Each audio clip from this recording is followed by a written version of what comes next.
है everyone, welcome back to my YouTube channel. आज की वीडियो में मैं आपको ये प्यारी सी ऑर्गेन्जा की स्क्रंची बनाना बताऊंगी। तो चलिए स्टार्ट करते हैं आज की वीडियो। तो सबसे पहले हमने सैटिन फैब्रिक लिया है यहाँ पर, जो कि डबल फोल्ड में है मेरे पास में, और ऑर्गेन्जा का फैब्रिक लिया है, ये भी डबल फोल्ड में मैंने रखा हुआ है। ठीक है, इसका मेजरमेंट देखिए तो लेंथ यहाँ पर मैंने 21 इंच ली है, और जो विड्थ है यहाँ पर वो 4.5 इंच ली है। ठीक है, 4.5 इंच ली है मैंने। तो सैटिन और ऑर्गेन्जा को मिक्स करके आज हम ये स्क्रंची बनाएंगे, वीड्स वाली स्क्रंची। बेसिकली मुझे एक कमेंट आया था कि आप वीड्स वाली स्क्रंची बनाना बताइए। इससे पहले मैंने स्क्रंची की वीडियो डाली हुई है अपने चैनल पर, तो उसमें मुझे कमेंट आया था, इसलिए उनकी रिक्वेस्ट पे मैं यहाँ पे वीड्स वाली स्क्रंची बना रही हूँ। तो सबसे पहले मैं यहाँ पर ऑर्गेन्जा को डबल फोल्ड करके उस पर साइड में सिलाई लगाऊँगी। सिलाई को हम डबल कर लेंगे, जिससे हमें सिलाई बिल्कुल पक्की मिल जाए। अब इस सिलाई को बीच में लाते हुए कुछ इस तरीके से इसे बीच में से फोल्ड करना है। फोल्ड हमें जितना पतला हम कर सकें उतना पतला हम कर लेंगे, जिससे ये हमारा सिलाई करते टाइम बीच में ना आए। तो देखिए, आधे इंच के गैप पे मैं सिलाई लगाना स्टार्ट करूँगी, और बीच वाले फैब्रिक को अंदर करते हुए दोनों किनारों को मिलाते हुए हमें सिलाई लगानी है। सिलाई ज़्यादा दूर पे नहीं लगानी है, सिर्फ आधे इंच पे लगानी है। आधे इंच से भी थोड़ा सा कम ही लगानी है, जिससे हमारी स्क्रंची का साइज़ ज़्यादा कम ना हो और हमारी सिलाई निकले भी नहीं। बीच में से हमें कपड़ा ऐसे खींचते हुए जाना है। ऊपर से एक हाथ से ऊपर वाला फैब्रिक पकड़ेंगे और नीचे से हम एक हाथ से कपड़ा ऐसे खींचते जाएंगे और साइड में सिलाई लगाते जाएंगे। इस तरीके से स्क्रंची बनाने से आपकी स्क्रंची बहुत ही ईजी तरीके से सीधी हो जाती है और बहुत ही फिनिशिंग से बनती है।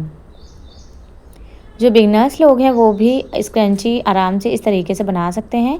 तो देखिए, यहाँ पे मैंने सिलाई लगा ली है, इसे डबल करके पक्का कर लेंगे, जिससे हम इसे सीधा करें तो सिलाई हमारी निकले नहीं।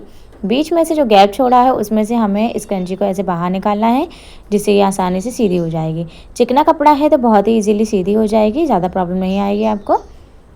तो देखिए, कुछ इस तरीके से मैंने ऑर्गेन्जा की स्क्रंची सीधी कर ली है। अब हमने जो अस्तर इसके अंदर लगाना है उसको, जो कि साटन का है, साटन का फैब्रिक यहाँ पे लिया है मैंने, तो उसे भी हम ऐसे डबल फोल्ड करके उल्टा करेंगे और इस पर उल्टी तरफ ही हम इसको सिलाई लगाएंगे। तो सिलाई अब इसमें दूसरे तरीके से हम लगा रहे हैं। अच्छा, इस वीडियो में मैं ना दो तरीके से आपको साटन ऑर्गेन्जा वाली स्क्रंची बताऊंगी। ये अलग तरीके से सिलना बता रही हूँ, इसके बाद एक और सिलना बताऊंगी ब्लैक कलर की, तो वो एक अलग तरीके से बनाना बताऊंगी। ठीक है, तो आप वीडियो में लास्ट तक बने रहिएगा मेरे साथ और वीडियो को फुल वॉच करिएगा, जिससे आपको दोनों तरीके से स्क्रंची बनानी आ जाएगी। जो आपको मेथड इजी लगे उससे आप बना लीजिएगा। ठीक है, तो यहाँ पे एक मैंने सेफ्टी पिन ली है, सेफ्टी पिन की हेल्प से हम इसे कोने पे लगाएंगे और इस जो हमने स्क्रंची का फैब्रिक बनाया है इसे हम सीधा कर लेंगे। इस तरीके से बनाने से बिल्कुल फिनिशिंग के साथ आपकी स्क्रंची बनती है। और जो मैं नेक्स्ट तरीका आपको बताऊंगी, आइडिया बताऊंगी किस तरीके से आपको बनानी है, वो भी बहुत कम टाइम में रेडी हो जाती है। वो एक साथ ही हम कपड़े को सिलकर बताएंगे, तो आपको वो पूरा देखना है। अभी ये दूसरी तरीके से बता रहे हैं, ब्लैक वाली स्क्रंची दूसरी तरीके से बताएंगे। ठीक है, तो दोनों ही तरीके से आपको स्क्रंची बनानी आ जाएगी। आपको जिस मेथड से ईजी लगे उस मेथड से आप बनाइए। ठीक है, यहाँ पर मेरी डोरी सीधी हो गई है। अब यहाँ पे मैंने सेफ्टी पिन ले ली है, तो सेफ्टी पिन जहाँ हमने जगह छोड़ी थी अपनी ऑर्गेन्जा फैब्रिक में, वहीं से इस स्क्रंची को अंदर इंसर्ट करेंगे हम सैटिन फैब्रिक को। हम इसे साथ साथ भी सिल सकते थे, लेकिन हमने नहीं सिला क्योंकि हमें बिल्कुल फिनिशिंग के साथ लुक चाहिए और इस तरीके से बनाने से बहुत ही फिनिशिंग से लुक आता है। और जो दूसरे तरीके से मैं बताऊंगी तो फिर आपको कमेंट बॉक्स में ज़रूर बताना है कि दोनों तरीके से बनाने के बाद किस में ज़्यादा फिनिशिंग आई है या फिर दोनों एक जैसी लग रही हैं, तो आपको वो कमेंट सेक्शन में ज़रूर बताना है। लेकिन जब पूरी वीडियो देख लोगे, आप फाइनल लुक स्क्रंचीज़ का देख लोगे, जब आप बताओगे। ये मैंने छोटी वीड्स के साथ में रेडी करूँगी और जो ब्लैक वाली बनाऊँगी वो बड़ी वाली वीड्स के साथ बनाऊँगी। तो दोनों ही लुक आप देख लेना, बड़े मोतियों के साथ कैसी लगती है और छोटे मोतियों के साथ कैसी लगती है स्क्रंची अपनी। ठीक है, तो देखिए, बातों बातों में यहाँ पे हमारी स्क्रंची अंदर फिल हो चुकी है पूरी। कुछ इस तरीके से दोनों सिरे इसके बाहर की तरफ रखेंगे, क्योंकि अभी हम इसमें इलास्टिक भी डालेंगे। तो सबसे पहले इलास्टिक देखते हैं कितनी चाहिए हमें। तो इलास्टिक हमें 8 इंच की चाहिए। 8 इंच की यहाँ पे हम इलास्टिक लेंगे, क्योंकि जो हम इसमें नॉट लगाएंगे उसमें 1 इंच चला जाएगा, तो फिर हमारी 7 इंच की बनकर रेडी हो जाएगी स्क्रंची। तो ये आपके कितने भी हेवी बाल हों उसमें भी लग जाएगी और जो पतले बाल हैं उसमें भी लग जाएगी। ठीक है, और हाथ में भी पहन सकते हो आप। तो उसमें वापस हम सेफ्टी पिन लगाएंगे। सेफ्टी पिन की हेल्प से जो सैटिन वाली स्क्रंची हमने सिली थी उसमें हमें इलास्टिक डालनी है, ऑर्गेन्जा वाले में आप नहीं डालना आपको। आपको ये साटन वाली स्क्रंची के अंदर डालना है, ठीक है। तो आप इसे धीरे धीरे डालिए शुरू में, क्योंकि ये साटन फैब्रिक है, ऑर्गेन्जा फैब्रिक दोनों ही साफ फिसलने वाले कपड़े हैं। और एक हाथ से आपको इलास्टिक का सिरा पकड़ लेना है जिससे ये अंदर ना चले जाए, या फिर आप कोई पिन लगा दीजिएगा, ठीक है। तो ये इलास्टिक अंदर नहीं जाएगी। और दूसरे हाथ से हम जो कर रहे हैं, ऐसे आप इसको अंदर तक पिन ले जाके इसको इलास्टिक को पूरे में इंसर्ट कर लीजिए। आप गोल वाली इलास्टिक भी ले सकते हो, मैं यहाँ पे चपटी वाली इलास्टिक ले रही हूँ, फ्लैट वाली। आप चाहो तो गोल वाली इलास्टिक भी ले सकते हो, मेरे पास ये अवेलेबल थी अभी, क्योंकि कुछ टाइम पहले मैंने स्क्रंचीज़ बनाई थी तो मेरे पास यही रखी हुई थी, तो फिर मैंने इसी से ये वाली स्क्रंचीज़ भी मैंने इसी से बनाई है, ठीक है। तो देखिए यहाँ पे जो दूसरा सिरा हमारी स्क्रंची का था उसमें से हमने इलास्टिक अपनी बाहर निकाल ली है। सेफ्टी पिन को हम खोलने के बाद में साइड में रख देंगे और दोनों ही सिरे को अच्छे से पकड़कर इसमें हम नॉट लगा देंगे, गठान लगा देंगे, ठीक है। हम चाहे तो इस पर सिलाई भी लगा सकते थे, लेकिन ये स्लिपरी फैब्रिक होने की वजह से ये अंदर जा सकती है इलास्टिक, इसलिए हम इसमें नॉट ही लगाएंगे। नॉट लगाना बहुत ज़्यादा इजी होता है और ये अंदर भी नहीं जाने का डर रहता है, इसीलिए नॉट लगाकर हम इसे फिक्स करेंगे। क्योंकि जो अस्तर वाली स्क्रंची है डबल इसमें लेयर है, तो फिर थोड़ा सा फैब्रिक फिसलता है, तो फिर दिक्कत आती है हमें, और फिर इसीलिए हम इसमें नॉट लगा देंगे तो बहुत ही ईजी तरीके से ये इलास्टिक सेट हो जाती है वो। तो ठीक है, नॉट को हम अंदर की तरफ कर देंगे। और जो साटन वाले फैब्रिक के जो किनारे हैं, हमें सबसे पहले हमें इसे पैक करनी है, अंदर वाली साटन फैब्रिक को।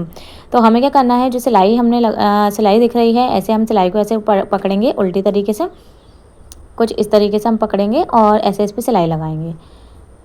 तो ये सिलाई ना फिर भी आपके पूरे गोल राउंड में नहीं लगने वाली है, आधे ही राउंड में लगेगी। तो आधे राउंड में मैं इस तरीके से लगाऊंगी और आधे राउंड में मैं बाहर निकालने के बाद लगाऊंगी। अभी आपको बताती हूँ, आप चाहो तो पूरे में लगा सकते हो सिलाई, लेकिन वो फिनिशिंग फिर अच्छी दिखती नहीं है, इसलिए मैं आधे में इस तरीके से लगाऊंगी जिससे हमारी सिलाई विजिबल नहीं होगी। और आप भी इस तरीके से लगा सकते हो।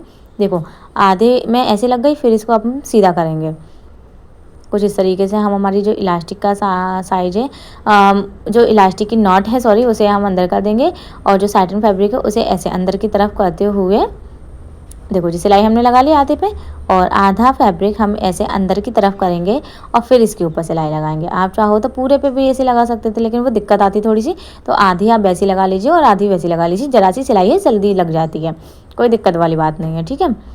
और आपको कुछ और तरीके से लगानी हो तो वो भी लगा दीजिएगा आप, ठीक है। ब्लैक वाली में मैंने दूसरे तरीके से लगाई है, तो आप उसे भी पूरा देखिएगा। तो देखिए यहाँ पे हम इसे साटन फैब्रिक को अंदर करते हुए इसमें पूरे में सिलाई लगा लेंगे। जरा सी सिलाई है, बहुत ही इजी तरीके से लग जाती है। और जो भी ऐसा फैब्रिक या धागे आपको दिखे तो वो उसे आप कट कर लीजिएगा, ताकि वो ऑर्गेन्जा फैब्रिक में से विजिबल ना हो। तो देखिए यहाँ पे बहुत ही फिनिशिंग से सिलाई लग जाती है, ऐसी कोई दिक्कत वाली बात नहीं है, आसानी से लग जाती है, ठीक है। अब साटन फैब्रिक को हम ऑर्गेन्जा फैब्रिक के बिल्कुल अंदर कर देंगे कुछ इस तरीके से, और इसे बिल्कुल खींच के एक साथ कर लेंगे इलास्टिक, और हमारी गैदरिंग बिल्कुल सही हो जाए और अस्तर भी अंदर का एक साथ आ जाए साटन वाला। उसके बाद हमें लेना है मोती, क्योंकि ऑफकोर्स ये बीड्स वाली स्क्रंची हम बना रहे हैं, तो इसमें हमें मोती सिर्फ ऑर्गेन्जा फैब्रिक के अंदर डालनी है, क्योंकि साटन फैब्रिक हमने इसीलिए पहले पैक कर दिया कि उसके अंदर ना चला जाए। तो साटन फैब्रिक पैक करने के बाद में फिर हम इसमें मोती डाल रहे हैं, ठीक है। जो ब्लैक वाली में बताऊंगी उसमें मैं बिना इलास्टिक, पहले इलास्टिक नहीं डालेंगे, उसमें पहले हम बीड्स डालेंगे, उसके बाद हम इलास्टिक डालेंगे, ठीक है। तो दोनों ही तरीके से, दोनों ही मेथड से मैंने आपको स्क्रंची बनाना बताई है। जिस भी तरीके से आपको ईजी लगे उस तरीके से आप बना सको, इसलिए हम, ठीक है। तो उसको भी आप पूरा वीडियो देखिए, उसको भी लास्ट तक ज़रूर देखिएगा, तो वो भी दूसरा तरीका है अगर आपको वो अच्छा लगे तो। ये छोटे मोती मैंने लिए हैं, इसके लिए वाइट कलर के मोती हैं, ठीक है, जिससे ये ऑर्गेन्जा फैब्रिक थोड़ा सा ग्रीन कलर का है, लाइट ग्रीन कलर का है, तो इसमें से वाइट कलर के मोती अच्छे से दिखाई दे, इसलिए फिर मैंने वाइट कलर के मोती लिए हैं, ठीक है। अगर आपका कोई पिंक फैब्रिक है तो पिंक मोती भी ले सकते हो, लेकिन मैंने वाइट लिए हैं। वाइट अच्छे से विजिबल होंगे आपको ऑर्गेन्जा फैब्रिक में से, इसीलिए, ठीक है। आप चाहो तो इसे पेपर की नोक से भी डाल सकते हो, मेरे पास कोई हार्ड पेपर नहीं था इसलिए फिर मैंने हाथ से ही डाल लिया।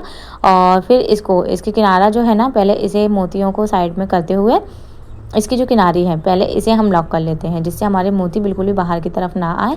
तो इसे ऐसे लॉक अंदर की तरफ फैब्रिक को करते हुए हम इस पे किनारी पे बिल्कुल सिलाई लगा लेंगे। जितना एरिया हमारा 1 इंच का खुला छोटा था, 1 या 1.25 इंच का, उसको हम ऐसे करके सिलाई लगा के लॉक कर देंगे, ठीक है। इसे पैक कर देंगे। एक्स्ट्रा धागे को कट करने के बाद में पैक करी हुई स्क्रंची से अब मोती कहीं भी निकलने वाले नहीं हैं, तो इसे ऐसे सीधा करते जाएंगे तो मोती अपने आप फिसलते जाएंगे नीचे की तरफ और पूरी स्क्रंची में एक जैसे मोती आ जाएंगे। कोई दिक्कत वाली बात नहीं है। ऐसा ना सोचिएगा कि एक तरफ मोती इकट्ठे हो जाएंगे। मोती जैसे जैसे आप स्क्रंची को सीधा सीधा करेंगे आपके मोती नीचे की तरफ खिसकते चले जाएंगे, क्योंकि ऑफकोर्स साटन फैब्रिक है अंदर की तरफ, तो मोतियों को अटकने की कोई ज़रूरत नहीं है। कॉटन होता तो थोड़ी दिक्कत आती, लेकिन साटन फैब्रिक रहता है तो मोती आसानी से फिसल जाते हैं। तो देखिए यहाँ पे मैंने चारों ही तरफ मोतियों को कर लिया है फैला करके। तो चलिए इसका फाइनल लुक देखते हैं किस तरीके का ये लगता है। तो ये है इसका फाइनल लुक जो कि मैंने सनलाइट में लिया है बाहर जाकर। तो ये स्क्रंची आपको कैसी लगी है कमेंट बॉक्स में ज़रूर बताइएगा। और ये मैंने बहुत ही सिंपल तरीके से बताने की कोशिश करी है। इसके बाद जो ब्लैक कलर की स्क्रंची बनानी बताई है वो बहुत ही ईजी बताई है, तो चलिए उसे देख लेते हैं पहले। तो ये ब्लैक कलर की स्क्रंची है साटन फैब्रिक की प्लस ऑर्गेन्जा फैब्रिक की, ठीक है। तो हम इसे बहुत ही इजी तरीके से बनाना सीखेंगे। तो चलिए स्टार्ट करते हैं वीडियो। तो देखिए सबसे पहले मैंने वापस से वाइट कलर के मोती लिए हैं, जो थोड़े बड़े साइज़ के मैंने यहाँ पे लिए हैं, क्योंकि छोटा साइज़ मैंने बता दिया था, बड़े साइज़ का मैं बताऊँगी मोती का, ठीक है। तो अब देखिए साटन फैब्रिक जो है इस 21 इंच ही हमने लिया है, जैसे हमने पहली वाली स्क्रंची में लिया था। चौड़ाई यहाँ पे इसकी भी 4.5 इंच है, ठीक है। विड्थ 4.5 इंच हो गई, 4.5 इंच। और ऑर्गेन्जा भी हमारा इसी साइज़ का है जिस साइज़ के हमने साटन ली है, ठीक है। ऑर्गेन्जा और साटन दोनों ही डबल फोल्ड में हमने रखे हुए हैं, तो आप डबल फोल्ड करने के बाद ही आप इसकी मेज़रमेंट लेना 21 इंच, ठीक है। अब हमने क्या करना है कि दोनों ही पट्टियों को सीधा कर लेना है अपनी। सबसे पहले नीचे रखना है आपको साटन का फैब्रिक। और ये साटन ना कोई अच्छी वाली साटन नहीं है, मतलब साटन अच्छी वाली है लेकिन पतली वाली साटन है। साटन भी 2-3 तरीके की आती है, तो आप देख कर लीजिएगा, इसलिए इसका शेप थोड़ा सा टेढ़ा मेढ़ा हो रहा है, फिसल रही है ये ज़्यादा, क्योंकि जो बहुत ही जर्मन साटन इसको बोलते हैं। जर्मन साटन मैंने ली थी क्योंकि मेरे पास ब्लैक कलर में यही अवेलेबल थी। तो ये बहुत ज़्यादा स्लिपरी होती है, बहुत ज़्यादा पतली होती है, तो इसको आपको बहुत ही सावधानी से सिलना पड़ेगा। तो चलिए देखते हैं। दोनों ही फैब्रिक को हम साथ में रखते हुए इसके किनारे पे सिलाई लगा लेंगे, जैसे हमने पहली वाली स्क्रंची में ऑर्गेन्जा अकेले पे लगाई थी, लेकिन इसमें हम दोनों पे साथ में सिलाई लगाएंगे, ठीक है। अब इसमें इस फैब्रिक को ना आप अच्छे से हैंडल कर सको तो फिर आप इस तरीके से बनाना, और अगर जिससे क्या होगा टाइम बचेगा आपका। दो स्क्रंची आपको अलग अलग नहीं सिलनी पड़ेंगी, अलग अलग आपको फिक्स नहीं करनी पड़ेंगी, ये एक ही तरीके से सिल जाएगी, इसीलिए मैंने ये ईजी तरीका बताया, ठीक है। अब बीच वाले फैब्रिक को जितना हो सके उतना छोटा सा फोल्ड कीजिए और दोनों साइड वाले किनारे को ऐसे उठाते हुए दोनों को मिलाकर इस पे साइड में सिलाई लगाना है। सिलाई अगेन वही थोड़ी सी किनारे छोड़ते हुए आधे इंच की, और फिर सिलाई लगानी है आपको, ठीक है। और देखिए ऐसे बीच वाले फैब्रिक को अंदर करना, फिर 2 नीचे के फैब्रिक पकड़ना और फिर 2 ऊपर के फैब्रिक पकड़ना, ऑर्गेन्जा और साटन। बस इस चीज़ का इसमें ध्यान रखना है कि आपका अंदर वाला फैब्रिक दब ना जाए, क्योंकि दोनों ही तीनों एक जैसे हैं, बहुत ही ज़्यादा स्लिपरी होते हैं। इसलिए पहली वाली जो स्क्रंची बताई थी वो मैंने अलग अलग स्टिच करके बताई थी आपको, और जो ये वाली स्क्रंची है वो मैंने साथ में स्टिच करना बताई है, जिससे आपका टाइम बचे और आपको अलग अलग सिलना ना पड़े। तो ये एक बार में हो जाएगा। और वो अंदर साटन वाली फैब्रिक, साटन वाली जो स्क्रंची हमने लॉक की थी ग्रीन वाली, उसमें आपको थोड़ी सी प्रॉब्लम आ सकती है। आपको अगर नहीं सिलना आए तो आप इस तरीके से बनाना, इस तरीके से बहुत ही ईजी वे में आपकी स्क्रंची बनकर रेडी हो जाएगी साटन प्लस ऑर्गेन्जा फैब्रिक की, ठीक है। तो अब देखिए इसकी किनारे किनारे पर हम जो सिलाई लगाते जा रहे हैं ना, बीच वाले फैब्रिक को देखते जा रहे हैं, और नीचे वाला फैब्रिक कम पड़ रहा है तो ऐसे खींच के उसे नीचे निकाल लेना है, आसानी से निकल जाता है, ठीक है। एक हाथ से आपको ऊपर अपना एक हाथ ऊपर रखना है, एक हाथ से नीचे से खींचना अंदर से जो, तो वो आराम से स्क्रंची का फैब्रिक खींचकर बाहर आ जाता है। तो फिर उस पर आप किनारे पे सिलाई लगा सकते हो। बस अंदर से देखते जाना कि अंदर का कपड़ा आपका बिल्कुल भी स्टिच ना हो, और बिल्कुल भी ऐसा ना हो कि मुड़ जाए, कि दब में आ जाए सिलाई में, फिर आपको दिक्कत हो, है ना। तो यहाँ पे अगर एक आध चुन्नट आए या कुछ आए तो आप बना सकते हो, कोई दिक्कत वाली बात नहीं, क्योंकि स्क्रंची तो वैसे भी समझ में नहीं आती, कि अगर इसमें चुन्नट आ जाए एक आध तो समझ में नहीं आएगा, ठीक है।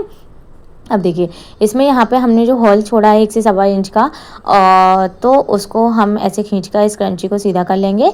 हॉल आपको 1 से 1.25 इंच का ही छोड़ना है, ज़्यादा हॉल मत छोड़िएगा, क्योंकि फिर बाद में सिलाई लगाते हैं तो विजिबल होती है। छोटी सी सिलाई लगाते हैं तो फिर वो दिखती नहीं है ज़्यादा, ठीक है। अब क्या करेंगे, हम जो हमने पहले स्क्रंची बनाई थी उसमें हमने बीड्स बाद में डाले थे, इलास्टिक डालने के बाद। इसमें बीड्स हम पहले डालेंगे, ठीक है। ये थोड़े से बड़े साइज़ के मोती मैंने लिए हैं, क्योंकि छोटे साइज़ के मोती किस तरीके से दिखते हैं वैसी स्क्रंची भी आपको पता होनी चाहिए, और बड़े साइज़ के मोतियों के साथ स्क्रंची कैसी लगती है वो भी आपको पता होनी चाहिए, ठीक है। तो दोनों ही तरीके से मैंने बताई है, दोनों ही तरीके के मोती यूज़ करे हैं यहाँ पे। तो इसमें भी आपको बस इतना ध्यान रखना है कि हमारा जो फैब्रिक है, साटन फैब्रिक के अंदर हमारे मोती नहीं जाए, हमारे मोती सिर्फ और सिर्फ ऑर्गेन्जा फैब्रिक के अंदर जाए, जिससे वो बाहर से दिखाई दें, ठीक है। क्योंकि इसके किनारे तो ऑफ कोर्स पूरे खुले हुए हैं, पहले वाले के खुले नहीं थे, इसके तो पूरे किनारे खुले हुए हैं, तो जा सकता है साटन फैब्रिक के अंदर, इसलिए आप बस मोतियों का ध्यान रखिएगा, ठीक है। इलास्टिक की बात करें तो इलास्टिक वही हमको 8 इंच की लेनी है, जैसे हमने ग्रीन वाली में ली थी, और 8 इंच की कट करने के बाद में इसमें सेफ्टी पिन लगाएंगे। सेफ्टी पिन लगाने के बाद में इसमें जो हमने होल छोड़ा था 1 इंच का, उसमें से हम हमारी इलास्टिक अंदर इंसर्ट करेंगे। इलास्टिक वापस हमें साटन फैब्रिक के अंदर डालनी है, ऑर्गेन्जा के अंदर नहीं डालना, साटन फैब्रिक के अंदर जानी चाहिए इलास्टिक अपनी, ठीक है। इलास्टिक हमारी साटन फैब्रिक में जाएगी और मोती हमारे ऑर्गेन्जा फैब्रिक के अंदर जाएंगे, जिससे वो बाहर से विजिबल हों, ठीक है। तो एक किनारा इलास्टिक का पकड़ लेंगे हम दूसरे हाथ से, और बाकी हम हमारी इलास्टिक को पूरा फटाफट करके इसको फिल कर लेंगे इलास्टिक को, ठीक है। इलास्टिक अगेन मैं आपको बता रही हूँ, आप गोल भी ले सकते हो, ये आपके मर्जी के अकॉर्डिंग है, और आप चाहो तो इसमें ब्लैक कलर की इलास्टिक भी यूज़ कर सकते हो। मैं भी करती हूँ कई बार, जब ऑर्गेन्जा की फैब्रिक की बनाती हूँ खाली में स्क्रंची, तो फिर ब्लैक कलर की बनाती हूँ, जिससे वो ज़्यादा विजिबल ना हो, जो बालों में हम लगाएं तो बालों के कलर से मैच हो जाए। तो अभी हम सिर्फ वाइट कलर की इलास्टिक ही यूज़ कर रहे हैं, क्योंकि बिकॉज हमारे पास साटन फैब्रिक है अंदर, दोनों ही स्क्रंची में साटन फैब्रिक के अंदर, तो वो वैसे भी विजिबल नहीं होगी हमारी इलास्टिक, वो अंदर छिप ही जानी है। तो फिर हम ब्लैक कलर की नहीं, वाइट कलर की यूज़ कर रहे हैं। आपके पास जो अवेलेबल हो आप उससे ट्राई कर सकते हो, उसे बनाना भी सीख सकते हो, और उसे बना कर भी रख सकते हो, सेल भी कर सकते हो। तो देखिए यहाँ पे बातों बातों में पूरी ही इलास्टिक बनकर रेडी हो चुकी है हमारी, और यहाँ पे सेफ्टी पिन को हम बाहर निकाल लेंगे, और इसमें अगेन हम नॉट लगाएंगे जैसे हमने पहले लगाई थी। आप इसे सिलाई भी लगा सकते हो, मैंने पहले भी बताया था, लेकिन ये क्या डबल फैब्रिक होता है, फिसलने का डर रहता है, अंदर इलास्टिक चला जाएगी तो फिर से वापस मेहनत करनी पड़ेगी आपको, इसीलिए आप इसमें नॉट ही लगाएं तो ज़्यादा अच्छा है। नॉट ऐसे खींचकर अंदर की तरफ ले जाइए, उसके बाद में आप ऐसे जो फैब्रिक आपको खुला हुआ है 1 से 1.25 इंच का जो हमने गैप छोड़ा था इलास्टिक डालने के लिए, तो उसको हम सिलाई लगा के लॉक करेंगे। सिलाई अगेन बिल्कुल किनारी कोने पे लगानी है, बिल्कुल भी ऐसा नहीं कि बीच में लगा दो आप तो विजिबल हो, बिल्कुल किनारी पे सिलाई लगानी है पतली पतली, तो वो बहुत अच्छे से फिनिशिंग के साथ बन जाएगी। अब यहाँ पे एक्स्ट्रा धागे को हम कट कर लेंगे, और अगर मेरी वीडियो पसंद आए ना तो इसे एक लाइक ज़रूर करेगा, मेरे चैनल को सब्सक्राइब कीजिएगा। पूरे मोती को एक साथ करने के बाद में हम इसका देखते हैं फाइनल लुक। फाइनल लुक कुछ इस तरीके से है। तो आपको ये ब्लैक कलर की स्क्रंची कैसी लगी है कमेंट सेक्शन में ज़रूर बताइएगा। अब मैं दोनों ही स्क्रंची आपको दिखा देती हूँ, यहाँ पे छोटे बीट्स वाली भी और बड़े बीट्स वाली भी। बड़े बीट्स मेरे पास कम थे इसलिए मैंने कम डाले हैं, अगर आपके पास ज़्यादा हो तो आप ज़्यादा भी डाल सकते हैं, तो उससे लुक और भी ज़्यादा अच्छा आएगा। तो चलिए मिलते हैं नेक्स्ट वीडियो में। Thank you for watching, bye bye.